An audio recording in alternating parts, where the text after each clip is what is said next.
bonjour à tous. Donc, on va aujourd'hui parler bâtiment, infrastructure. Alors, le micro passe, c'est prêt. Voilà, là, c'est bon. On va parler bâtiment, infrastructure et aménagement durable.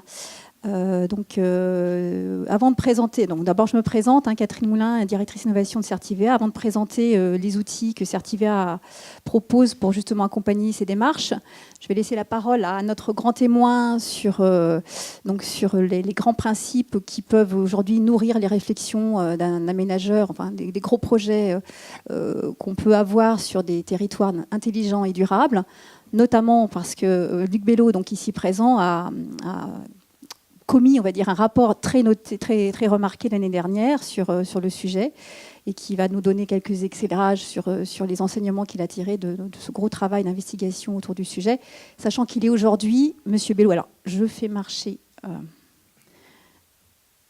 voilà, je ne me vois pas, excusez-moi. Donc, Luc est aussi directeur général aujourd'hui de Hub Réalité, qui œuvre beaucoup aussi sur ces grands projets et travaille sur l'innovation des territoires. Donc, je te laisse la parole. Tu vas nous donner quelques retours sur les facteurs clés de succès pour y arriver. Et puis, n'hésite pas aussi à donner des retours d'expérience plus récents que tu as pu avoir dans tes nouvelles fonctions.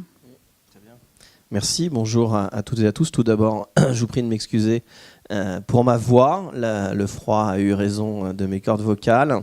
Donc, je vais essayer d'être le plus clair et le plus audible possible pour chacun d'entre vous. Alors, merci d'abord de cet échange. C'est un vrai plaisir d'abord de pouvoir échanger avec Catherine Moulin, Certivea, parce qu'on a déjà eu un certain nombre de travaux en commun, puis avec des expériences locales très pratico-pratiques. Et moi, j'aime toujours, y compris à l'occasion de rapports, même s'ils sont faits pour le Premier ministre, de pouvoir à chaque fois partir du concret, revenir vers le concret et pouvoir à chaque fois challenger les idées, les propositions, voir ce qui marche ou pas, parce que, y compris dans les préconisations, certaines méritent encore d'être certainement challengées et on a besoin d'avoir en permanence ce dialogue avec la réalité et avec l'ensemble des territoires. Alors peut-être d'abord être extrêmement clair sur le rapport. On a beaucoup parlé de Smart City, c'est évidemment très à la mode. Vous avez comme moi fait le tour du CIMI. On retrouve ces mots-là assez régulièrement dans les plaquettes des uns et des autres. La mission qui m'avait été confiée par le Premier ministre alors était une mission autour de la ville intelligente. Je ne suis pas un grand fan de ce mot-là. D'abord parce que quand on entend ville intelligente, on entend surtout beaucoup métropole, voire même très grande métropole. Alors c'est le cas autour de la table cet après-midi avec Montpellier évidemment, mais on n'entend pas forcément toutes les tailles de territoire et toute la capacité à les faire vivre. Et dans ville intelligente, on entend quand même beaucoup plus une ville informatisée, algorithmée, bien plus qu'une capacité dans Smart City d'entendre un concept d'agilité, un concept aujourd'hui de pouvoir s'adapter. Il y a un côté malin, judicieux dans le mot smart qui n'est pas complètement intégré dans le mot intelligent quand on parle de ville intelligente. Et pour autant, on sait tous que lorsqu'on parle de Smart City, on est sur les enjeux d'innovation technologique, un peu.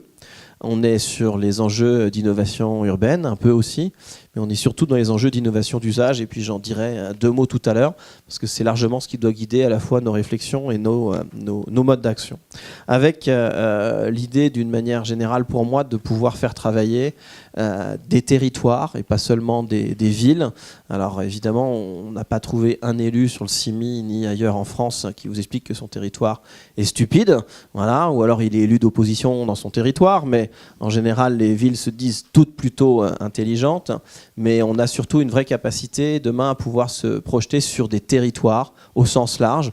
D'abord parce qu'on n'englobe pas seulement la ville ou la ville-centre, mais bien l'ensemble d'un périmètre urbain, d'une aire urbaine, mais aussi parce que dans territoire, on peut entendre des territoires beaucoup plus petits, beaucoup plus agiles, des territoires qui sont des pôles de centralité. Je pense notamment à tout le programme Cœur de Ville actuellement mené par la Banque des Territoires. Donc on a cette capacité dans territoire, et moi j'ai voulu dans le titre dire qu'on passait de la Smart City au territoire, et territoire singulier, d'intelligence au pluriel, avec la volonté de mettre un S en majuscule pour bien souligner sur ce côté des intelligences à faire vivre.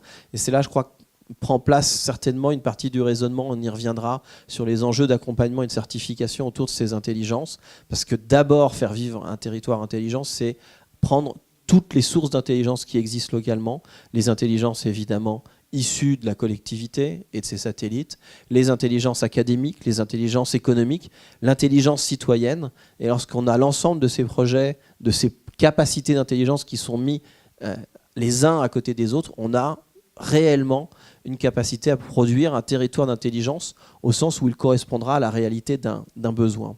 Et je voudrais m'arrêter là une seconde sur cette capacité à traiter des besoins. C'est certainement une des choses les plus dures à faire aujourd'hui. D'abord parce qu'on a des territoires qui ont toujours été dans des logiques de répondre à un classique offre-demande. On avait une compétence scolaire, eh bien on offrait des écoles. On avait une compétence petite enfance, on offrait des crèches. Évidemment, on a la compétence voirie, on offre des rues. De plus en plus, on est passé d'une logique d'offre à une logique de demande. Et les territoires l'ont toujours fait avec beaucoup d'efficacité, plutôt lié à des horaires adaptés, à des mobilités adaptées. Mais la plupart du temps, on reste dans ces logiques offre-demande et on ne va pas jusqu'à la réalité du besoin. Et ceux qui ont déjà eu à traiter de ces questions savent bien qu'entre la demande qui est exprimée par un acteur, qu'il soit acteur économique, qu'il soit acteur institutionnel, ou un individu, un habitant d'un territoire, et la réalité de son besoin, les écarts sont très très grands. Et ceux qui se sont occupés de la petite enfance, ceux qui sont occupés des projets de culture, entre la demande exprimée et la réalité de ce qui est utilisé et donc de la réalité du besoin, on est parfois loin. Et c'est pour ça qu'il faut à chaque fois pouvoir remettre la data au cœur des territoires, remettre la donnée réelle, la donnée produite par le territoire, la donnée produite par les acteurs, évidemment, que sont les collectivités, mais y compris par les satellites, y compris par les autres acteurs économiques qui récupèrent énormément de data et qui permettent demain de mieux piloter, de mieux environner son territoire et de voir la manière dont on va pouvoir très clairement le travailler. Alors, ça impose très clairement un vrai changement dans la conduite des projets, un vrai changement à la tête des collectivités, aussi bien côté élu que côté administration, avec une vraie capacité à ne plus être que dans la maîtrise d'ouvrage et à passer réellement dans la maîtrise d'usage. Et c'est pas simple pour un élu local, pour un administrateur territorial, pour ceux qui sont à la tête des services. On est dans des logiques où on a toujours mis en place un certain nombre d'ouvrages, de voiries, on parlait de tramway à l'instant, avant de préparer cette réunion, de bâtiments, de ponts, tout ce que vous voudrez en termes d'ouvrages, de services qui y sont associés, mais qui sont plutôt pensés en termes de maîtrise d'ouvrage qu'une capacité de maîtrise d'usage, y compris parce que de plus en plus aujourd'hui, l'usage n'est pas quelque chose que vous décidez et que vous accompagnez dans les territoires, mais l'usage, il est plutôt fait par votre téléphone. Typiquement, je ne sais pas si certains d'entre vous ont eu la mauvaise idée de venir en voiture ce matin jusqu'au Palais des Congrès, ici pour le CIMI. Ce qui est ton cas. Pardon ? Ce qui est ton cas ? Ce qui a été mon cas, oui. Aujourd'hui, c'est Waze. Que vous ayez une voiture que ce soit un taxi, que ce soit un chauffeur VTC ou que ce soit votre véhicule personnel, c'est plutôt Waze qui vous amène à l'usage de la ville. Alors là, en l'occurrence, je prends l'exemple volontairement de la mobilité, mais c'est Waze et donc c'est bien un algorithme qui vous accompagne dans l'usage du territoire. Et ça pose une vraie difficulté dans la manière dont on doit aborder la question de la ville, aborder la question du travail à la ville, parce que jusque-là, vous aviez...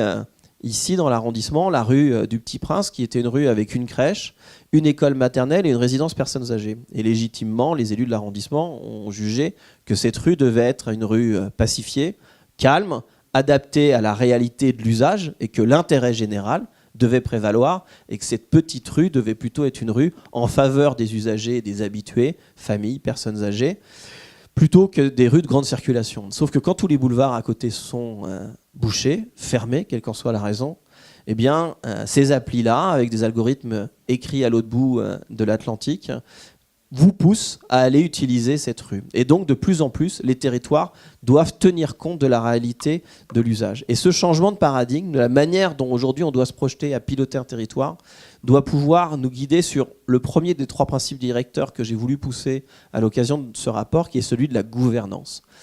Parce qu'il y a ce changement, parce qu'il y a un changement d'usage, parce qu'il y a des changements d'habitude, parce que demain, un territoire ne doit pas être piloté dans des politiques de silos, mais avec une réelle transversalité. Alors c'est un discours qu'on entend depuis longtemps, hein, mais de passer de la réalité aux actes, pour avoir vu de nombreuses villes, de nombreux territoires en France, petites, grande, moyenne, je peux vous garantir que c'est pas si simple et qu'entre le discours et les actes, c'est parfois compliqué, et que cette gouvernance au plus haut niveau, elle est essentielle. Parce qu'une des vraies promesses aujourd'hui de l'outil numérique dans la Smart City, c'est d'abord cette promesse de la transversalité, de pouvoir piloter, parce que c'est piloté au plus haut niveau, accompagner les décisions. Et c'est extrêmement difficile quand vous avez des élus, alors j'ai été élu local pendant 17 ans, parlementaire pendant 5 ans, là, quand vous avez des élus qui, même s'ils pilotent et qu'ils sont présidents d'un grand territoire, d'une grande intercommunalité, en général, ils ont la casquette mobilité de 8 à 10, ils ont la casquette urbanisme de 10 à 12, ils ont la casquette éducation de 14 à 16 et la casquette commerce, etc., etc. Parce que la réalité, c'est qu'ils doivent gérer tous ces sujets. Et si à un moment on ne se pose pas pour piloter son territoire, pour vraiment l'organiser, eh bien on a toutes les peines du monde. Et c'est là qu'il faut pouvoir avoir les bons outils. C'est là qu'il faut pouvoir se projeter avec les bonnes méthodes. Et le décréter ne suffit pas. À un moment, il faut passer à des choses extrêmement concrètes. Et c'est pour ça que moi, j'avais été extrêmement sensible, vigilant aux enjeux de certification. Parce qu'il ne s'agit pas d'apposer un label qui fait plaisir à la fin d'une démarche. C'est au contraire d'accompagner en forme d'intelligence la réflexion, accompagner les process, accompagner les méthodes et accompagner les uns et les autres. Pas dans quelque chose qui enferme, je crois que Laurent va revenir dessus tout à l'heure, donc je ne vais pas aller beaucoup plus loin, mais au contraire, quelque chose qui accompagne, qui permet aux décideurs locaux, et quand je dis décideurs locaux, volontairement je mets les élus et les cadres territoriaux, la capacité de pouvoir être accompagnés, guidés dans leurs propres choix. Parce qu'il n'y a pas de modèle de Smart City, parce qu'il n'y a pas de modèle de la ville de demain, parce que chacun a ses priorités. Quand vous êtes au Havre ou à Mulhouse, les enjeux de congestion ne sont pas des enjeux qui sont extrêmement graves et importants. Il y a un petit peu de circulation, mais bon an mal an, ça circule plutôt bien. Par contre, quand vous êtes à Bordeaux, quand vous êtes à Nice, là, ça devient de vrais enjeux. Quand vous êtes à Nice, vous avez des problèmes d'inondation. Et je ne vais pas plus loin, d'habitude je cite Montpellier, mais je crois que Laurent va en dire 2 mots tout à l'heure. Vous avez des vrais enjeux qui sont des enjeux de résilience. Résilience à l'énergie. Nice est en fin de réseau, a eu connu 2 blackouts. Christian Estrosi a clairement dit qu'il ne voulait plus connaître ça pour son territoire, donc il est parti sur une logique de smart grid, accompagné avec de vrais enjeux de pouvoir conduire des politiques, notamment lorsque ce sont des politiques d'innovation où on ne sait pas toujours bien les traiter. J'y reviendrai peut-être si en cas de besoin. Mais sinon, je vais le temps parce qu'on va en parler. D'accord. Bon, bah, je le fais tout de suite alors. L'innovation est une vraie difficulté. Parce que ce serait nouveau, on ne se pose pas les bonnes questions d'un décideur local. Parce que ce serait nouveau, parce que ce serait moderne, on laisserait un risque plus élevé que pour le reste. Alors que la question du ROI, la question du retour sur investissement dans le cadre d'innovation, elle est aussi importante que dans les autres projets. Et qu'aujourd'hui, quand je parle de retour sur investissement, il n'est pas forcément en termes sonnants et trébuchants, mais il est en termes de retour socio-économique. Et c'est comme ça qu'à l'origine, on doit penser les stratégies publiques, qu'on doit penser les territoires. Évidemment qu'il y a des économies à faire, évidemment qu'il y a des gains à pouvoir trouver, mais les avantages socio-économiques sont aujourd'hui des enjeux qui sont des enjeux majeurs. Avec cette capacité pour l'innovation aujourd'hui à pouvoir la traiter avec de vrais outils. J'ai trop entendu que le code des marchés publics, dont tout le monde se plaint évidemment, était un empêcheur de tourner en rond, notamment pour l'innovation. Mais je peux vous garantir que l'expérience que j'en ai, c'est bien plus le directeur des affaires juridiques qui vous empêche de faire de l'innovation que le code des marchés publics. Alors je suis désolé s'il y a des directeurs des affaires juridiques. En général, je ne me fais pas de copains à ce moment-là. Là, il y en a quelques-uns, je suis désolé. Alors, mais il y en a des biens aussi, hein, mais ils sont rares. Il faut plutôt les accompagner. Il faut plutôt les accompagner à monter en compétences, y compris à utiliser les outils de marché de R&D, les outils de partenariat d'innovation, qui aujourd'hui doivent vous permettre d'accompagner des politiques publiques et dans des démarches globales, de pouvoir pousser de vraies stratégies d'innovation et pas juste faire ceinture bretelle, parapluie et parachute pour éviter tout risque avec cette fameuse phrase « Mais monsieur le maire, monsieur le président, madame la présidente, je suis là pour vous protéger ». Eh bien non, on est là pour analyser le risque, être sûr qu'on ne franchit jamais la ligne, mais tant qu'on est en train de marcher sur la ligne, on fait avancer plus vite son territoire que quand on s'en éloigne. Donc on a de vrais enjeux autour de l'innovation, de vrais enjeux, de vraies capacités à pouvoir piloter ces questions-là. On a vraiment besoin de méthode parce que c'est nouveau et la méthode a aussi besoin de s'adapter. Et moi, c'est pour ça que sur les certifications, et je crois que tu vas en retoucher 2 mots après, Catherine, mais cette capacité à se fixer des objectifs, à se fixer des temps, c'est certainement là l'essentiel de ce que l'on peut produire. Il ne s'agit pas d'avoir une méthode unique qui s'appliquerait à tout le monde, qu'on ferait de la même manière dans tous les territoires avec la même solution, Par contre, la même solution qui s'appliquerait dans tous les territoires. Par contre, la même méthode peut porter des résultats très différents, mais avec une méthode qui est extrêmement rigoureuse. Et je crois que c'est là qu'il faut pouvoir envisager de travailler, de se projeter à la fois dans ces enjeux de gouvernance, d'accompagnement de la gouvernance, et c'est certainement le plus dur aujourd'hui, et puis d'accompagner cette révolution de la maîtrise d'ouvrage, de la maîtrise d'usage et de la manière dont on va penser les territoires. Les élus, et je le dis avec d'autant plus de facilité que je l'ai été très longtemps, ont besoin d'être accompagnés et formés. Moi, j'ai jamais confondu les élections avec la Pentecôte. L'Esprit Saint n'est pas descendu sur la tête de la maire ou du maire le soir de son élection. Et c'est pas parce qu'on a été élu avec un programme brillant et une équipe brillante et que soi-même on est brillant qu'on a forcément l'ensemble des outils. Il faut continuer à être formé, accompagné. En général, les élus n'ont pas le temps. Par contre, de vrais process permettre cette espèce de formation continue et d'accompagner les élus dans leur stratégie de territoire, leur stratégie d'intelligence, et c'est certainement là qu'on va pouvoir produire le plus d'efficacité. Je m'arrête pour cette première phase. Je veux bien juste que tu nous éclaires sur des territoires que sans faire de discrimination négative, mais nous signaler quelques territoires que tu as trouvés particulièrement attentifs à ces volets de gouvernance et qui ont bien compris les enjeux que tu viens d'évoquer. Alors, une petite précaution orale d'abord.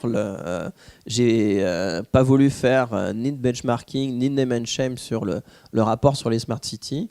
D'abord parce que je pense que j'aurais été assez dur avec tout le monde, parce que c'est pas les territoires dont vous entendez le plus parler comme étant smart qui ont forcément les stratégies les plus efficaces, ou en tout cas, aujourd'hui, tout cela est encore extrêmement balbutiant partout, et tant mieux, parce que tout est à construire, et ceux qui pourraient penser être en retard ou pas très en avance ont largement de quoi faire encore aujourd'hui. Et si la plupart des stratégies de territoire d'intelligence sont plutôt aux mains, et plus on approche des élections, et plus c'est vrai, des DIRCAB et des DIRCOM, avec plutôt des coûts, c'est bien dans les mains du DGS et du pilotage du territoire, avec les élus, qu'il faut remettre ces questions-là. Et aujourd'hui, chacun des territoires que j'ai pu visiter est plutôt en phase avec une vraie stratégie d'aller très loin sur une ou deux thématiques, parce que c'est celles qui lui correspondent le plus, c'est là que le besoin est le plus élevé, parce que ça correspond à la priorité du mandat, à la priorité du territoire, ou tout simplement parce qu'à un moment donné, il y avait un vrai potentiel avec des acteurs qui étaient là pour pouvoir trouver des solutions. Donc on a aujourd'hui, sur les enjeux de gouvernance, mais d'une manière générale sur les enjeux de politique d'innovation, des territoires qui, quand on parle de mobilité, je pense assez naturellement et très vite au territoire de Rennes, qui a de vraies stratégies qui vont très loin et tout azimut sur ces questions. Lorsqu'on est sur des enjeux qui sont autour de l'énergie, je citais Nice tout à l'heure, lorsqu'on est sur des enjeux de santé, notamment avec la French Tech Santé, il y a évidemment les acteurs du côté de Montpellier. Je citerai aussi Dunkerque, territoire beaucoup plus petit que Montpellier, mais qui est sur de vrais enjeux de santé autour de l'activité portuaire et des enjeux de pollution. Il faut savoir que quand un enfant qui naît aujourd'hui à Dunkerque a une espérance de vie de 10 ans inférieure à la moyenne française. 10 ans. C'est en 2018, je ne parle pas d'il y a 2 siècles. Donc, parce qu'il y a une histoire sociale, parce qu'il y a une histoire locale, parce qu'il y a évidemment des enjeux de pollution. Tout cela cumule des effets, mais cette réalité, on doit pouvoir y répondre. Donc chaque territoire doit pouvoir le faire. Chacun a plutôt capacité à le mener intelligemment s'il se dote des bons outils, avec des vraies stratégies de long terme. Il ne s'agit pas de savoir où on va atterrir, parce qu'en général, on ne le sait pas complètement, mais on sait quelle route on veut le prendre, et les outils qui nous permettent d'être sûrs de rester bien en phase et bien en ligne avec la route qu'on a fixée sont ceux qui permettent réellement de faire la différence.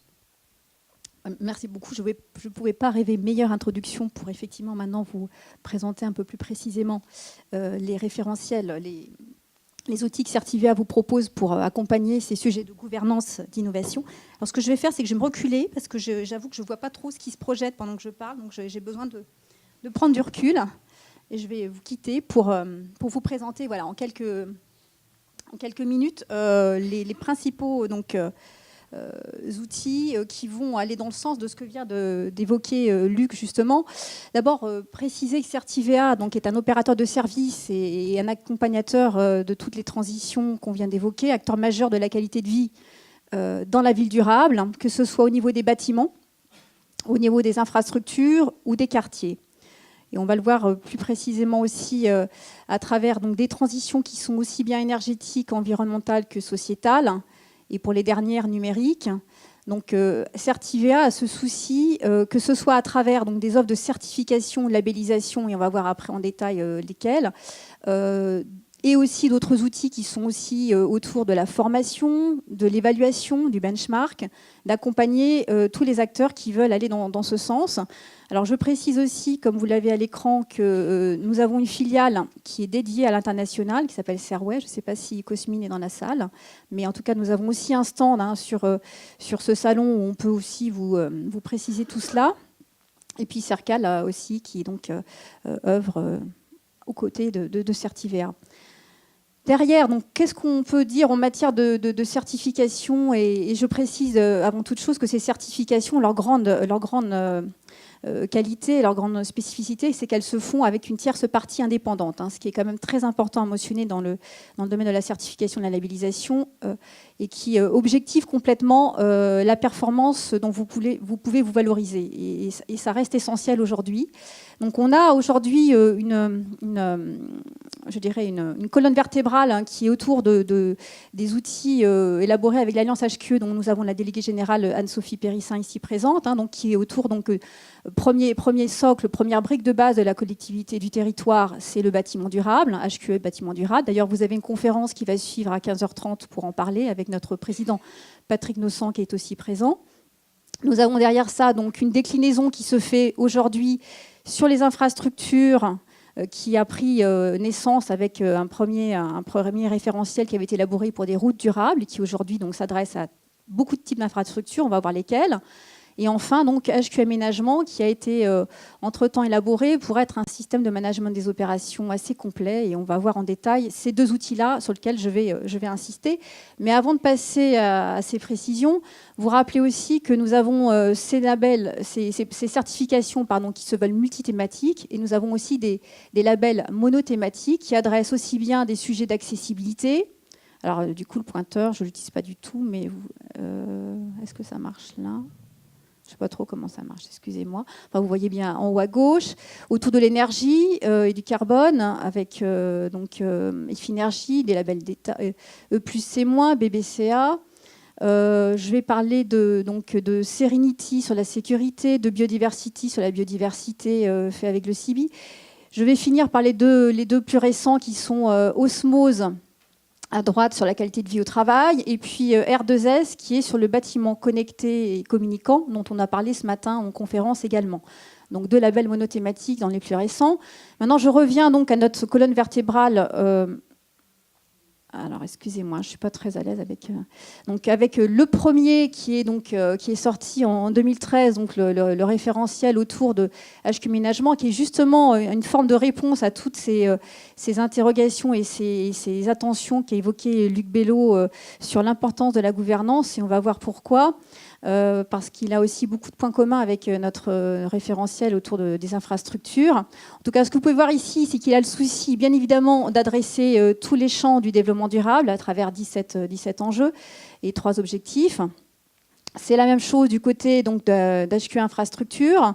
Vous avez les mêmes idées avec une mise en perspective par rapport à une logique d'infrastructure sur laquelle je vais donner des précisions, mais toujours avec cette attention qui est autour et aussi de l'innovation et de la performance économique qu'a mentionné Luc, de l'innovation qui n'est pas oubliée, même si le socle, le triptyque du développement durable est bien évidemment le cœur de nos approches, c'est notre souci principal, sans oublier bien évidemment l'usager qui est au cœur de ces réflexions.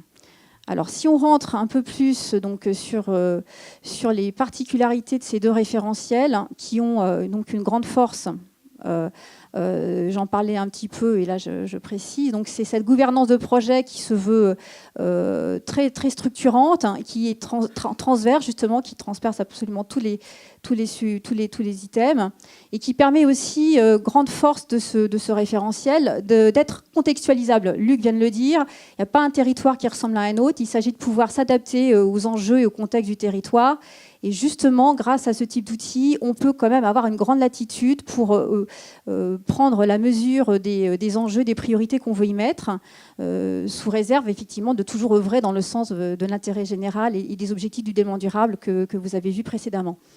Donc c'est un outil qui aide beaucoup donc, les acteurs qui s'y lancent à structurer leur projet, à le piloter, à mieux le suivre au cours du temps, donc avec une logique aussi très fédératrice, parce qu'on a le souci, bien évidemment, d'associer toutes les parties prenantes, d'être transverse aussi, de désiloter les organisations pour travailler collectivement. Et je pense que M. Combe, qui va témoigner ensuite pour Montpellier Métropole, pourra nous en dire plus justement à ce sujet-là.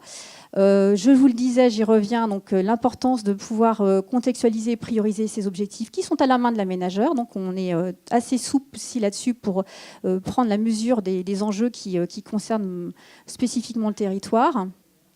Enfin, donc toujours cette logique écosystémique qui permet de prendre en compte toutes les attentes des parties intéressées, à commencer par l'usager. Autres avantages qu'il y a dans ces deux outils, ces deux référentiels qui accompagnent donc ces projets complexes et ambitieux sur les territoires. Vous avez, au-delà des 3 piliers évidents du développement durable, la cohésion sociale et la solidarité qui sont des sujets d'actualité sur lesquels on n'oublie pas justement de prendre, je dirais, des attentions particulières, en faisant toujours attention donc, à ce dialogue avec toutes les parties prenantes. Et tout ça pour dire qu'au final, on encadre particulièrement bien aussi, et ça c'est important pour le pilotage du projet, à la fois les prestataires, et on a une bonne vision sur l'historique du projet parce qu'il y a un suivi continu et une évaluation dans le temps. Au final, donc aussi beaucoup moins de mauvaises surprises à l'arrivée quand on a fait tout ce qu'il fallait en amont. Donc voilà pour les grandes, je dirais, qualités de nos référentiels pour accompagner ce genre d'ambition.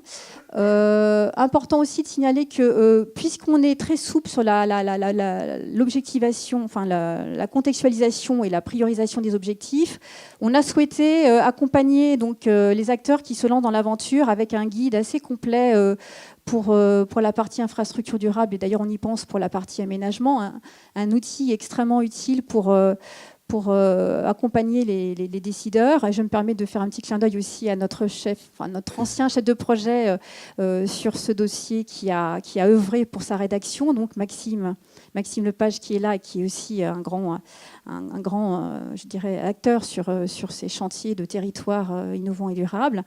Nous avons derrière ici une présentation qui vous donne à date la cartographie de tous les projets qui ont été mis en œuvre depuis le lancement d'HQ Aménagement, donc à la fois des choses qui sont encore en cours et des choses qui sont déjà certifiées. Vous voyez ici que l'Île-de-France est une région qui est particulièrement active et sensible à ces démarches. Nous avons bien évidemment ici comme témoin donc, Montpellier pour le dire, donc le sud-ouest et le sud-est qui sont très, très actifs.